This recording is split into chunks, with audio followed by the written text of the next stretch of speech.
Paano kung isang gabi lang ang kailangan para magbago ang lahat? Hindi dahil sa tsamba, kundi dahil pinili ka ng universo para tumanggap ng mas dakilang biyaya. Sa ilalim ng kabilugan ng buwan ngayong Hulyo 2025, may magaganap na pag-shift ng enerhiya. At sa maikling, maningning na sandaling iyon, sa pagitan ng hininga at katahimikan, sa pagitan ng pagnanais at katotohanan. Magbubukas ang buwan ng isang portal hindi lang patungo sa kalangitan, kundi papunta sa pinakamalalim mong hangarin. Hindi ito basta liwanag na tumatama sa bubong. Isa itong banal na paanyaya. Para mag-alin. Para magpalaya. Para tumanggap. Sa mga tradisyong Pilipino, naniniwala tayo sa mga palatandaan, sa tamang oras, at sa tahimik na bulong ng kalikasan kapag handa na itong magbigay. At ang kabilugan ng buwan ay palaging naging bulong na yon. Kaya ngayon, ang tanong ay hindi kung darating ba ang kasaganahan, kundi kung handa ka na ba itong tanggapin kapag ito'y dumating. Sa bawat kultura, ang buwan ay higit pa sa liwanag sa gitna ng dilim. Para sa ating mga ninuno, ito ay isang gabay. Isang tagapagbantay. Isang ritmo na sumasabay sa tibok ng mundo at sa tibok ng ating puso. Dito sa Pilipinas, matagal na nating alam ito. Nararamdaman natin ang hatak ng agos sa ating dugo. Alam natin na may mga gabing kakaiba ang pakiramdam. Mas mabigat. Mas banayad. Banal. Ang kabilugan ng buwan ngayong Hulyo 2025 ay isa sa mga gabing iyon. Hindi lang ito basta isa pang yugto ng buwan, ito ay isang celestial na pagbabagong daan. Isang sandali kung kailan nagsasama-sama ang enerhiya. Kung kailan bumubukas ang mga tagong pintuan. Kung kailan ang hindi nakikita ay nagiging totoo. Baka napansin mo na. Mga panaginip na kakaiba. Isang di maipaliwanag na pagkabalisa. Isang tahimik na udyok na bitawan ang isang bagay o yakapin ang isang bagong simula. Hindi ito aksidente. Ito ang universo na gumagalaw. At tinatawag ka nitong gumalaw kasama nito. Pero ang ganitong uri ng kasaganahan ay hindi tungkol sa swerte. Ito ay tungkol sa pag-alin. At nagsisimula ang pag-alin kapag naging mulat ka, hindi lang sa liwanag ng buwan, kundi sa mensaheng nais nitong iparating. Ito ang sandali mo para muling kumonekta. Sa enerhiyang nakapaligid sa'yo. Sa intensyong nasa loob mo. At sa landas na tahimik na naghihintay na iyong masabi. Handa na ako. Paghahanda sa iyong panloob na mundo, bago humiling ng higit pa, gumawa ng espasyo sa loob. Hindi pumapasok ang kasaganahan sa pusong masikip. Maaaring iniisip mong handa ka ng tumanggap. Ngunit ang totoo, bihira magbuhos ang universo sa isang damdaming puna ng ingay, takot, at pag-aalinlangan. Nagbibigay liwanag ang kabilugan ng buwan. Ngunit ito rin ay naglalantad ng anino. At doon nagsisimula ang paghahanda. Linisin ang kalat ng isipan. Huminto sandali at pakinggan ang mga iniisip mo. Hindi lahat ng yan ay tunay na iyo. Ang ilan ay mga alingaungaw ng pag-aalala na minana pa natin. Ang iba na may takot na nagkukubli sa anyo ng pag-ingat. Gamitin ang sandaling ito bago ang ritual, bago ang alay, upang maging mulat. Isulat mo ang mga ito. Ibulong sa sinag ng buwan. O maupo ka lang at pagmasdan silang dumaan, gaya ng ulap sa ibabaw ng tahimik na dagat.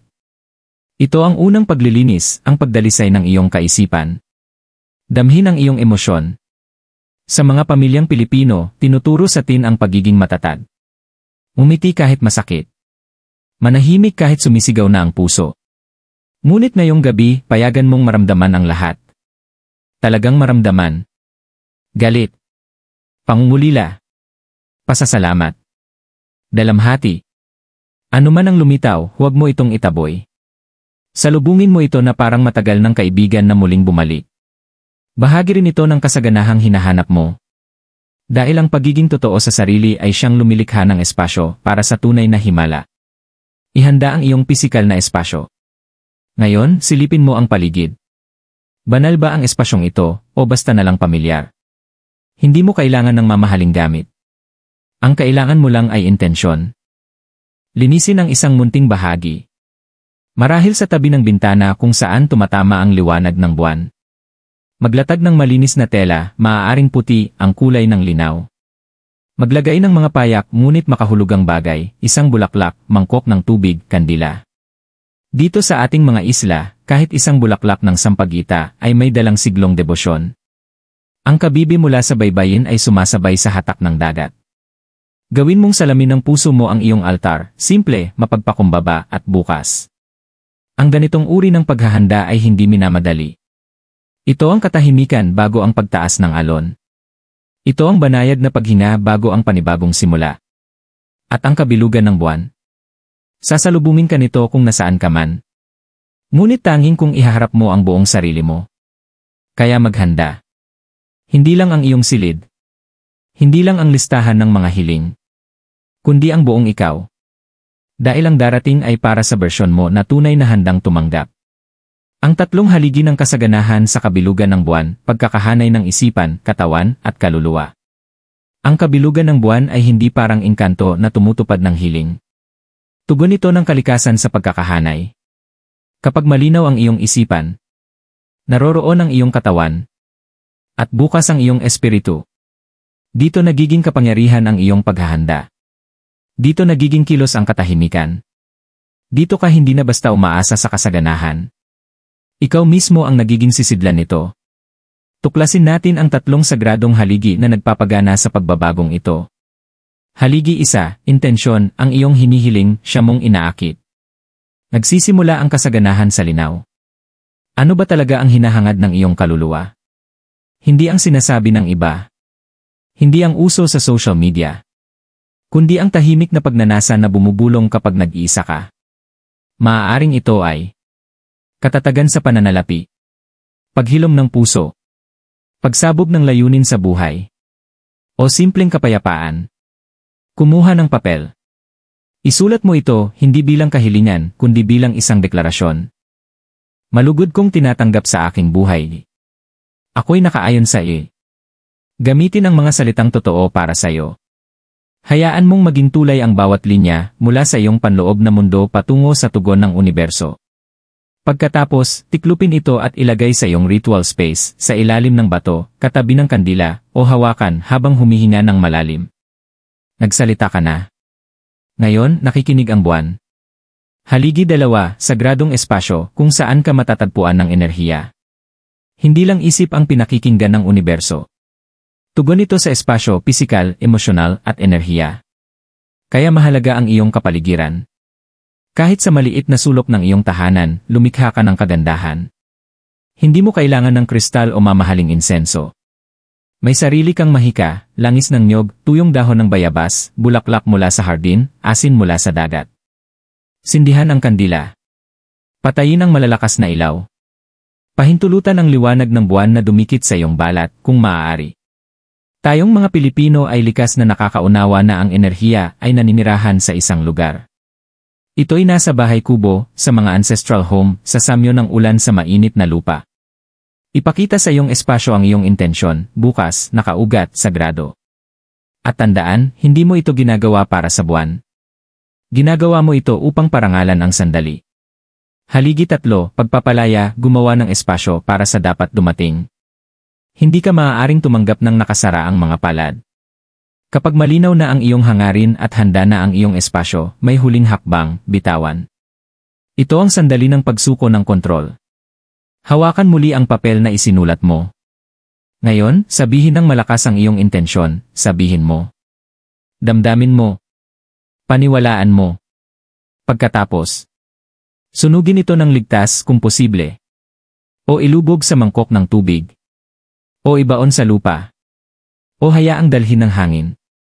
Ang pagtanggap ay kasing halaga ng pagbibitiw. Dahil kung minsan, kailangang bitawan ng universo kung paano mo gustong mangyari ang bagay. Para maibigay ito sa paraang mas mainam. Ang tiwala ay isang uri ng mahika. Huwag hayaang matapos ang ritual sa pag-aalala. Kundi sa kapayapaan. Naipunla mo na ang binhi. Ngayon, hayaan mong gawin ng buwan ang palagi nitong ginagawa. Gumalaw sa alon. Umiwagayway sa damdamin. At magbigay liwanag sa susunod mong hakbang. Pakikiayon sa enerhiya ng buwan, ang presensya ang pintuan. Ang ritual ay hindi isang palabas. Naipaghanda mo na ang sarili mo. Nasabi mo na ang totoo mong hangarin. Binitawan mo na ang hindi na nakatutulong. Ngunit heto na ang bahagi na madalas nalilimutan ng marami. Ang pananatili sa enerhiya. Namumuhay tayo sa mundong puno ng kilos. Walang tigil sa paggawa. Walang tigil sa ingay. Ngunit may ibang itinuturo ang buwan. Katahimikan. Pagninilay. Banayad na kapangyarihan. Upang lubos mong matanggap ang handog ng kabilugan ng buwan, kailangan mong manatili sa katahimikan. Hindi ito katahimikan ng kawalan. Ito ang katahimikan ng pagkakahanay. Huminga kasama ang buwan. Umupo ng komportable. Ipahinga ang iyong mga kamay sa kandungan o sa ibabaw ng iyong dibdib. Pumikit ka. At magsimulang huminga hindi lang para mabuhay, kundi para kumonekta. Huminga ng dahan-dahan, parang hinihigop mo ang liwanag ng buwan. Huminga palabas ng marahan, kasabay ng pagbitaw ng pagod at bigat. Subukan ang ganitong ritmo. Hinga papasok ng 4 segundo. Hawak ng 4. Hinga palabas ng 6. Ulitin. At ulitin pa. Hanggang sa huminahon ang iyong katawan. Hanggang sa bumagal ang mga iniisip mo at magsimulang makinig. Ang paghinga mo ay hindi lang hangin. Ito ay palitan ng enerhiya, isang tahimik na pag-uusap sa pagitan mo at ng kalawakan. Gisingin ang iyong mga pandama. Hayaan mong ang kapaligiran mo ay maging bahagi ng kabanalan ng sandali. Makinig. May banayad ba na ihip ng hangin? Naririnig mo ba ang kuliglig o ang tahol ng aso sa malayo? Lahat ng ito ay bahagi ng ritual. Pagyamanin ang paligid sa simpleng paraan. Patugtugin ang marahang tugtugin o mga tunog ng kalikasan, gaya ng kulintang o alon ng dagat. Sindihan ang kandilang may bango o kuskusin ang langis ng niyog sa iyong palad, ang amoy, alaala, at damdamin ay malalim ang koneksyon. Hipuin ang mga bagay sa iyong altar, damhin ang tekstura ng dahon, ang init ng apoy, ang lamig ng tubig. Ang kasaganahan ay hindi lang dumarating sa pera o milagro. Nagsisimula ito sa kayamanan ng pakiramdam. Mas mararamdaman mo, mas matatanggap mo. Sumuko sa katahimikan. Dito nagaganap ang tunay na pagbabago. Hindi sa paggawa, kundi sa pagiging. Hayaan mong dumaan ang mga iniisip. Hayaan mong lumitaw ang mga alaala. Huwag labanan ang anumang sumulpot. Kahit ang luha ay bahagi ng paglilinis. Kahit ang biglang tawa, tanggapin mo. Damdamin ang lahat.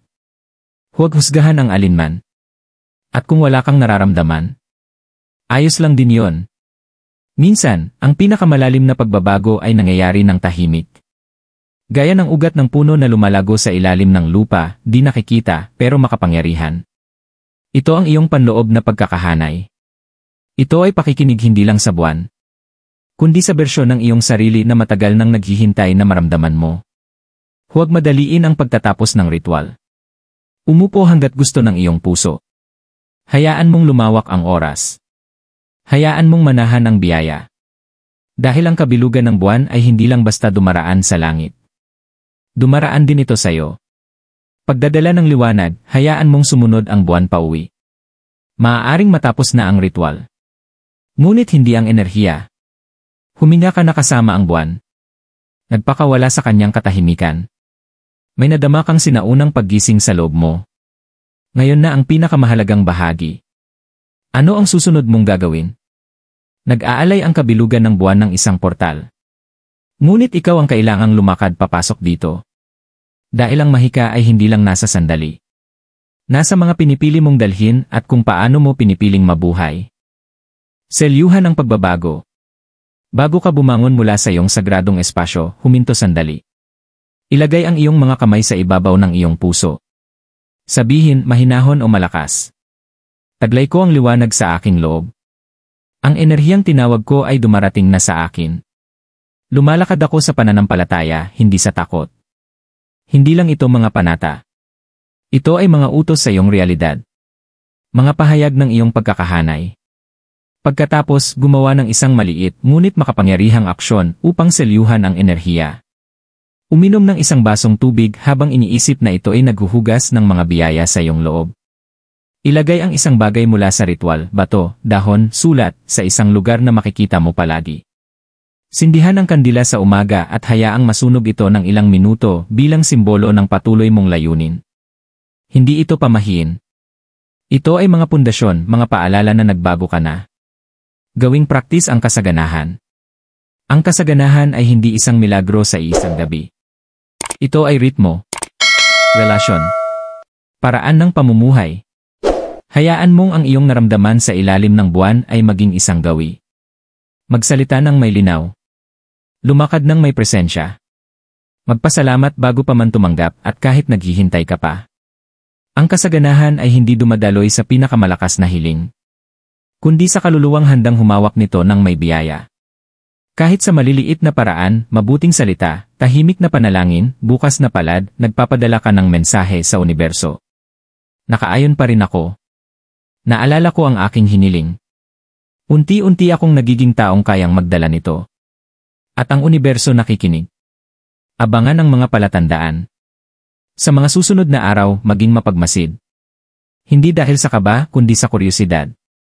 Minsan dumarating ang sagot sa isang pag-uusap. Isang pagkakataon. Isang biglaang pagbabago. Isang hindi inaasahang pagbitaw. Maaaring hindi mo agad makilala ang biyaya. Ngunit kapag dumating ito at tiyak na darating, mararamdaman mo ito. At may boses sa loob mong magsasabi. Dahil ito sa pagdalo ko noong gabing iyon. Hindi hinihingi ng buwan ang pagiging perpekto. Ang hinihiling lamang nito ay presensya. At kung naibigay mo iyon, mas marami ka nang natanggap kaysa sa iniisip mo. Kaya tumindig. Lumakad ng banayad. At dalhin ang liwanag kasama mo.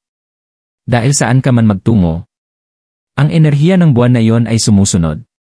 Kapag nagsalita ang universo, ang kasaganahang hindi mo inaasahan. May mga biyayang dumarating na parang kidlat.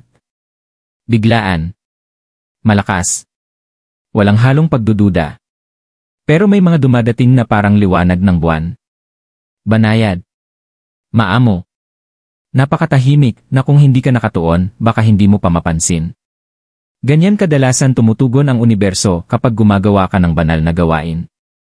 Hindi palaging sa malalaking kilos, kundi sa isang pagbabago napakalalim, na mararamdaman mo lang makalipas ang ilang araw. Kapag nagbago ka na pala, mas magaan ang pakiramdam mo. Maaaring isang umaga, magising ka at maramdaman mong wala na ang bigat na matagal mo na palangpasan. Hindi dahil nawala ang lahat ng problema mo, kundi dahil iba ka na ngayon. Mas mahina na ang takot. Tahimik na ang mga paulit-ulit na isipin. At ang paghabol ay napalitan na ng tiwala. Ito ang kasaganahan. Kapayapaang hindi kailangang patunayan. May maliliit na pinto na bumubukas. Maaaring makatanggap ka ng mensaheng hindi mo inaasahan. Isang sa halip na hindi. Isang solusyon kung saan dati ay puro hadlang lang. O baka lakas lang ng loob. Para magpadala ng mensahe, mag-apply sa pagkakataong matagal mo nang gustong kunin. O sabihin na ang matagal mo nang kinikimkim. Kasaganahan din ito. Paggalaw. Daloy. Bagong enerhiya. Hindi palaging ayon sa plano. Pero laging ayon sa pangangailangan. Nagsisimulang magsalita ang mga palatandaan. Sa kulturang Pilipino, likas ang paniniwala natin sa mga senyales. Isang ibon sa bintana. Isang malamig na hangin sa batok. Isang salitang narinig mula sa iba na parang galing sa sarili mong puso. Kapag nakaayon ka sa universo, nagsisimula itong tumugon. Sa pamamagitan ng mga simbolo. Sa mga paulit-ulit na pattern. Sa mga timing na sobrang perpekto para sabihing nagkataon lang. Kaya huwag baliwalain ang maliliit na bagay. Ang mga random na mensahe. Ang tahimik na alam sa loob. Ang kakaibang pakiramdam na may magandang paparating. Dahil madalas iyon na mismo ang mensahe. Hindi mo isinindi ang kandila ng walang saysay. Hindi mo ibinulalas ang totoo mong hangarin sa gabi ng basta-basta lang. Ang kabilugan ng buwan ay hindi lang tumatanggap. Ito rin ay nagbibigay pabalik. Ngunit minsan, ang ibinibigay nito ay hindi ang hiningi mo, kundi ang tunay mong kailangan. Para lumago. Para lumambot ang puso. Para matutong tumanggap sa paraang pangmatagalan. Kaya kapag nagsalita ang universo, makinig ka. Dahil hindi ito nakikipag-usap sa dating ikaw. Nakikipag-usap ito sa iyo ngayon. Sa iyo na dumalo. Na nagbukas ng puso. At gumawa ng espasyo para sa higit pa. Ang iyong hamon sa kabilugan ng buwan ng Hulyo, huwag mo lang maramdaman isa buhay mo. Naramdaman mo na ang enerhiya. Naghan ka na. Nakaalin. Nagpalaya. Hinayaang sumalamin sa iyo ang buwan ang iyong kaluluwa. Pero ang pinakamakapangyarihang ritual ay hindi nagtatapos sa sindi ng kandila. Doon pa lang ito nagsisimula. Dahil ang tunay na kasaganahan ay hindi lang ang hinihiling mo. Ito ay ang ginagawa mong espasyo araw-araw para tanggapin ito. Kaya ito ang paanyaya sa iyo. Isang sagradong hamon hindi mula sa akin, kundi mula sa buwan na tahimik na nagmasid sa iyo noong gabing iyon ng Hulyo. Isagawa ang ritual sa gabi ng kabilugan ng buwan. Ibilog na sa iyong kalendaryo, Hulyo 21, 2025. Ihanda ang iyong espasyo. Maglaan ng hindi bababa sa 30 minutong katahimikan. Hindi mo kailangan ng tagapanood. Hindi mo kailangan ng perpeksyon. Ang kailangan mo lang ay ang buong pagdalo, totoo, tapat, mapagpakumbaba. Gawin ang ritual. Hindi para sa likes. Hindi para sa papuri. Kundi para sa bersyon mo na naghihintay sa kabilang dako ng pagbabagong ito. 2, idokumento ang iyong naramdaman. Hindi lang kung ano ang nangyari, kundi kung ano ang nagbago. May alaala bang bumalik? May bumitaw ba sa loob mo? May salitang paulit-ulit bang dumaan sa isip mo? Isulat ito. Simula ng isang payak na full moon journal. Kahit isang talata lang ay sapat na. Dahil balang araw, ilang linggo o buwan mula ngayon. Babalikan mo ito at sasabihin. Doon nagsimula ang lahat. 3, ibahagi ang liwanag sa paraan mong kaya. Bahagi ka ng mas malaking bilog. At sa espiritu nating mga Pilipino, bayanihan, hindi tayo umaangat ng mag-isa. Tayo'y umaangat ng magkakasama. Kaya kung may naantig sa iyo sa ritual, ibahagi ito. Sabihin sa isang kaibigan. I-text ang mahal mo sa buhay. I-post ang isang linya na tumama sa iyo. Sindihan ang ikalawang kandila para sa pagpapagaling ng iba. Hindi ito tungkol sa pagiging viral. Ito ay tungkol sa paglikha ng mga alon. Dahil kapag may isang kaluluwang nagniningning sa ilalim ng buwan, nararamdaman ito ng iba. At bigla, ang sinimulan sa katahimikan ay nagiging isang pagmulat na alon. Tandaan mo ito. Hindi ka tinawag sa ritual na ito ng basta-basta. May gumabay sa iyo. Dahil may bahagi sa iyo na handa na. Handa nang tumanggap. Handa nang magbago. Handa nang lumakad ng may liwanag kahit mawala pa ang buwan sa paningin. Kaya ngayong kabilugan ng buwan, huwag ka lang humiling ng kasaganahan. Maging daluyan ito. At kapag ito ay dumating, tanggapin ito ng walang takot. Hawakan ito ng may biyaya. At ipasa ito ng may pag-ibig. Nakatingin ang universo. Naghihintay ang buwan. At ang kasaganahan ay paparating na.